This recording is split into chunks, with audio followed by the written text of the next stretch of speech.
Hello दोस्तों, Dalip Hindi short and classes में आपका हार्दिक स्वागत है।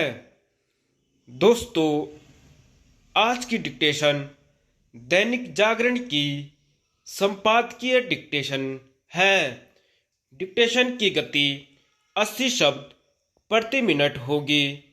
डिक्टेशन स्टार्ट करते हैं 5 सेकंड बाद।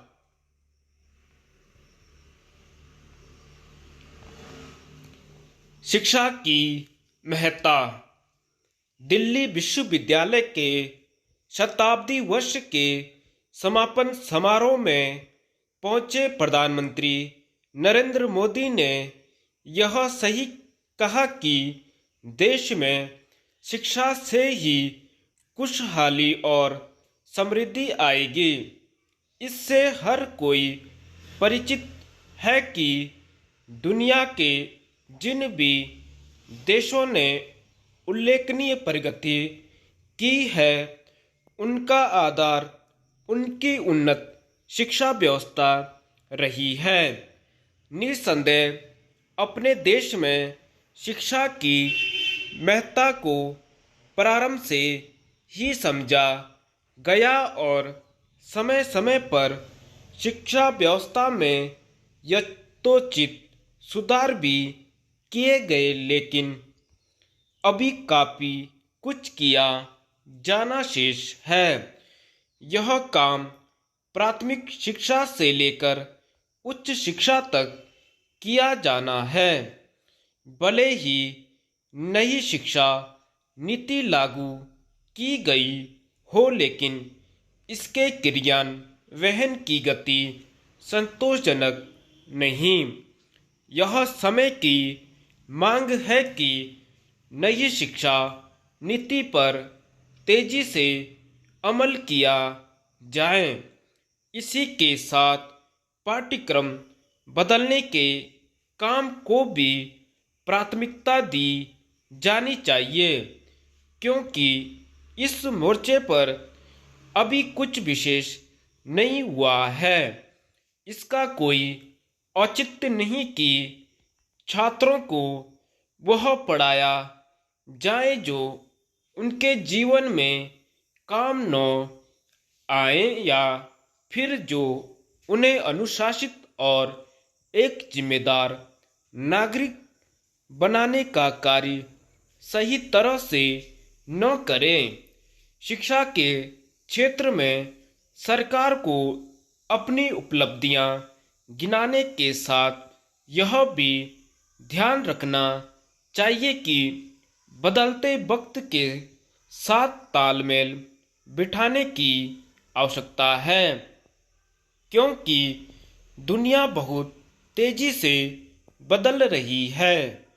जैसी नई नई तकनीक आ रही है, वे इस आवश्यकता को ही रेखांकित कर रही है कि शिक्षा व्यवस्था में तेजी से परिवर्तन होने चाहिए।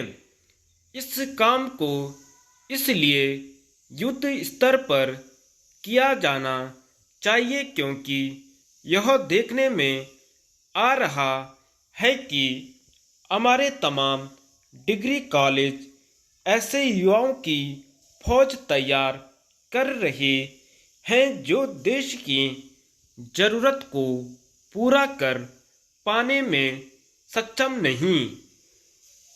कई औद्योगिक संगठन यह कह चुके हैं कि उन्हें उनकी आवश्यकता के अनुरूप युवा नहीं मिल रहे हैं।